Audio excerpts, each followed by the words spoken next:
यमुना नदी का पानी बिल्कुल शांत नहीं था, वो उबल रहा था। उसमें से जहर की बदबू उठ रही थी। पानी काला पड़ चुका था और उस काले पानी के नीचे छुपा था एक नाम, कालिया नाग।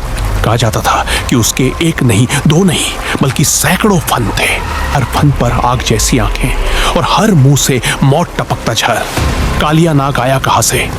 क्या वो सिर्फ एक नाग था या किसी ऐसे श्राप का नतीजा जिसे खुद देवता भी भूल चुके थे?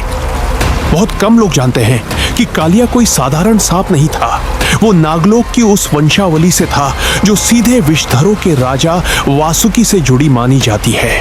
कहा जाता है कि कालिया का जन्म नागलोक में हुआ था, लेकिन बचपन से ही वो अलग था। जहां बाकी नाग संतुलन और नियम मानते थे, वहीं कालिया की रगों में क्रोध, अहंकार और झार दौड़ता था। देवताओं के वाहन गरुड़ नागों के सबसे बड़े शत्रु माने जाते थे। गरुड़ नागों को अपना आहार बनाते थे, लेकिन कालिया वो गरुड़ से डरने वाला नहीं था।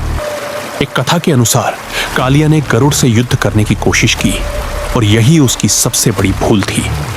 गरुड़ ने कालिया को मारा नहीं, बल्कि उसे श्राप दे दिया। श्राप ये था कि तू जहां भी रहेगा वहां जीवन नष्ट होगा, तेरा जहर नदी को भी मार देगा। डरा हुआ कालिया नागलोक से भागा।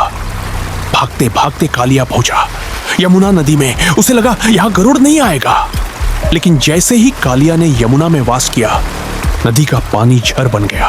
वृंदावन के लोग यमुना के पास जाने से डरने लगे। बच्चों को चेतावनी दी जाती कि पानी के पास मत जाना, कालिया है वहां। कहा जाता था कि अगर उसने एक साथ सारे फन निकाल लिए तो सूरज की रोशनी भी यमुना तक नहीं पहुंच पाएगी। उसका अहंकार बढ़ता गया, वो खुद को भगवान समझने लगा।